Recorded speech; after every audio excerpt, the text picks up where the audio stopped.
दोस्तों, आप भी फ्लाइट में ट्रेवल करना चाहते हो और आप भी जानना चाहते हो कि हम लोग एयरपोर्ट पे प्रोसेस क्या होता है, कितने घंटे पहले वहाँ पर एयरपोर्ट पे पहुँचे और वहाँ पर प्रोसेस क्या होता है कि हमारा एंट्री गेट कैसे एंट्री लें एयरपोर्ट के अंदर, वहाँ पर सिक्योरिटी चेकिंग कैसे कराएं, वेब चेकिंग कैसे करें, बोर्डिंग पास कैसे मिलेगा और हमारा जो फ्लाइट का गेट होगा वो कैसे पता चलेगा। ये सारी इन्फॉर्मेशन आज की इस वीडियो में मैं आपको बताने वाला हूँ। तो मैं भी मुंबई से दिल्ली तक का फ्लाइट लिया था, तो मैं अपना सारा एक्सपीरियंस बताने वाला हूँ। तो इस वीडियो को आप लोग ध्यान से देखिएगा। यदि आप भी पहली हवाई यात्रा कर रहे हैं तो पहली हवाई यात्रा कैसे करें ये सारा इन्फॉर्मेशन जान लीजिएगा, तभी आप लोग हवाई यात्रा कर पाएंगे। कई लोग वहाँ पर कंफ्यूज हो जाते हैं, एयरपोर्ट पर पता नहीं चलता कैसे क्या प्रोसेस होगा। तो मैं आपको इस वीडियो में ऐसा आसान तरीका बताऊँगा, आप लोग वहाँ पर कोई भी प्रॉब्लम नहीं होगी आपको एयरपोर्ट पे। तो चलिए आज के इस वीडियो को हम स्टार्ट करते हैं। तो फ्रेंड्स, सबसे पहले आप लोगों को करना क्या होगा कि एयरपोर्ट पर 2 से 2.5 घंटे पहले आ जाना है।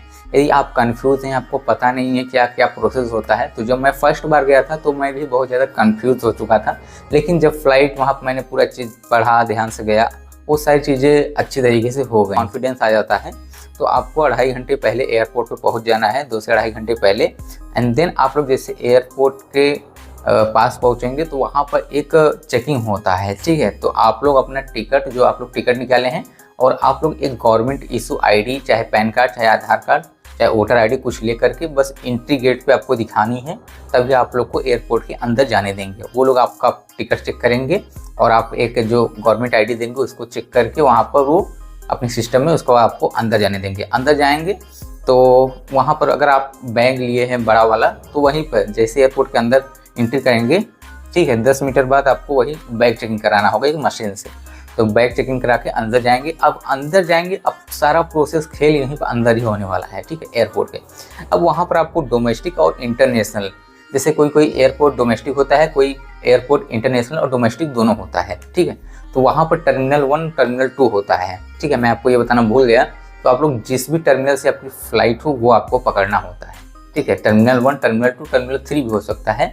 और कभी कभी क्या होती है कि इंटरनेशनल फ्लाइट और डोमेस्टिक फ्लाइट एक ही रूट से उड़ते हैं, ठीक है। कभी कभी टर्मिनल 1 से ही आप लोग को इंटरनेशनल और वहाँ पर डोमेस्टिक फ्लाइट भी मिलते हैं। तो आप लोग का जो डोमेस्टिक फ्लाइट हो उसके काउंटर पे जाना है। अब काउंटर पे जैसे आप लोग इंडिगो का टिकट बुक किए हैं तो इंडिगो के काउंटर पे जाएंगे, एयर इंडिया का टिकट बुक किए हैं तो एयर इंडिया के काउंटर पे जाएंगे, ठीक है। स्पाइस जेट का बुक किए हैं तो स्पाइस जेट के काउंटर पे जाएंगे।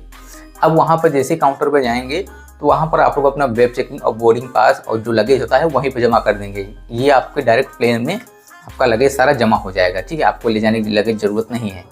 तो वहाँ पर जो उनके स्टाफ होंगे, आप लोग को उनको अपना टिकट दिखाना है। अब जैसे टिकट दिखाएंगे तो आपका वो पीना नंबर डाल करके और जो आपका लगेज होगा वहाँ पर, और जो लगेज होना चाहिए और जो हैंड बैग होता है वो 7 kg तक होना चाहिए, और जो आपका बैगेज होता है लगेज वाला वो आपको 15 kg तक रहना चाहिए। अगर 15 kg के ऊपर है तो वहाँ पर कुछ चार्जेस आपको पे करने पड़ते हैं, ठीक है। तो आप लोग ये बात का ध्यान रखिएगा। अब ये वहाँ पर जैसे आप लोग ये उनको देंगे स्टाफ को, वो सारी चीज़ आप कंप्लीट करेंगे तो लगेज होगा, लगेज में आपको एक बैंड लगाएंगे और वो लगेज अंदर चला जाएगा और आपके जहाज़ में बैठने से पहले वो लोड हो जाएगा। अब फिर आपको वहाँ पर एक बोर्डिंग पास निकाल कर देख देते हैं कि हाँ भाई आपका बोर्डिंग पास मिल जाएगा। उसमें आपका सीट नंबर, गेट नंबर मिलता है कि मतलब इस गेट पे आपकी फ़्लाइट लगेगी, ठीक है। अब ये सारी चीज़ करने के बाद आप चाहे तो अपना वेब चेकिंग या बोर्डिंग पास खुद से निकाल सकते हैं। वहाँ पर मशीनें भी लगी होती हैं, आप लोग अपना PNR वहाँ पर डाल करके और आपके पास कितने बैग हैं वो भी सिलेक्ट करके कर सकते हैं, ठीक है।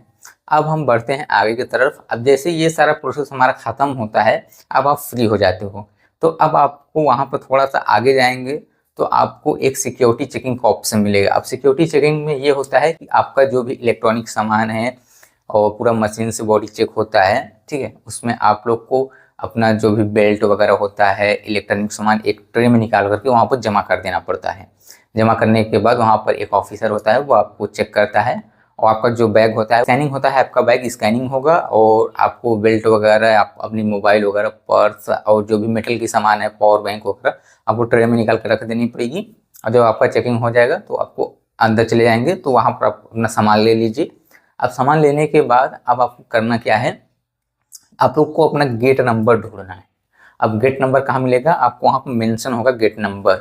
और कभी कभी फ्लाइट दूसरे गेट नंबर पे आ जाती है डिले की वजह से कि दूसरे गेट नंबर पर लगेगी, तो आप लोग को इस बात का ध्यान रखना है। तो आपके फ्लाइट पे लिखा होगा गेट नंबर और उस पर आप लोग का नाम और सीट नंबर लिखा होगा। ठीक है, तो आप लोग ध्यान दीजिएगा, पहले आप लोग जाइएगा जो उसमें गेट नंबर लिखा है, या अपने मोबाइल पर भी चेक कर सकते हैं।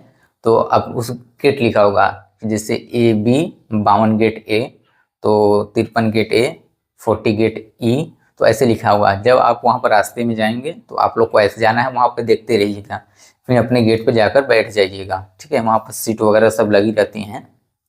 एंड उसके बाद 40 से 50 मिनट पहले आपको इन्फॉर्म किया जाता है कि आपकी फ़्लाइट अब लगने वाली है। आधे घंटे पहले से प्रोसेस स्टार्ट हो जाता है आपको फ्लाइट में बैठाने की।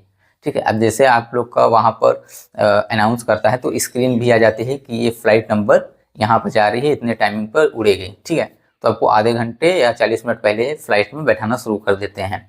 उसके बाद वहाँ पर जाएंगे तो आपका जो बोर्डिंग पास होगा वो स्कैन होगा, फिर आप लोग फ्लाइट के अंदर जाएंगे। ठीक है, कभी कभी बस से छोड़ता है, कभी कभी डायरेक्ट एयरपोर्ट से वो लगा रहता है सीढ़ी, वो डायरेक्ट एयरपोर्ट से अंदर घुस जाते हैं। ठीक है, आप लोग को दोनों केसेस में ध्यान देना है। एंड देन उसके बाद आप लोग जब एंट्री करेंगे फ्लाइट में, तो आप लोग अपने बोर्डिंग पास पर देखेंगे तो वहाँ पर सीट नंबर होता है, तो उस सीट नंबर को आप लोग को देखना है कि जैसे 33F, 32F, ABCEF ऐसे रहता है। उसमें तीन सीट इस तरफ, 3 सीट इस तरफ। तो जो F सीट होती है वो विंडो सीट ज़्यादातर होती है। ठीक है, आप लोग ये ध्यान दीजिएगा। अगर आपको ज़्यादा समझ में नहीं आता तो एयर होस्टेज होती हैं, तो वहाँ पर उनसे पूछ लीजिए, वो सारा प्रोसेस वो उनको पता रहता है, तो वो आपको सारी चीज़ बता देंगी। ठीक है, जब आप प्लेन में बैठ के यात्रा कर लेंगे, अब जहाँ पर आप लोग एग्जिट कैसे करेंगे मैं आपको बताऊंगा कि आप लोग को अपना लगेज कैसे वहाँ पर लेना है। तो आपका ऑलरेडी लगेज आपके फ्लाइट में हो जाएगा। एंड देन जहाँ पे आपका प्लेन लैंड करेगा, वहाँ पर 20 से 25 मिनट बाद आपको वहाँ पर एक बेल्ट नंबर होता है, ये फ्लाइट का ये बेल्ट नंबर, इस पे आपका लगेज मिलेगा। ठीक है, तो आपको जब फ्लाइट वहाँ पर लैंड करेगी तो वहाँ पर लास्ट में अनाउंस करते हैं कि आपका ये 10 नंबर बेल्ट, 25 नंबर बेल्ट पे आपका जो लगेज है वो वहाँ पर ड्रॉप किया जाएगा। तो आप लोग को इस बात को ध्यान देना है। अब जैसे वहाँ पर अपना लगेज ले लेंगे, अगर डोमेस्टिक फ्लाइट है तो वहीं पे एग्जिट गेट होता है, डायरेक्ट आप एग्जिट कर लीजिएगा, कोई भी प्रॉब्लम नहीं होगी। तो ये सारा प्रोसेस था कि आप लोग कैसे एक अच्छी फ्लाइट ले सकते हैं और पहली बार यात्रा, हवाई यात्रा कैसे कर सकते हैं।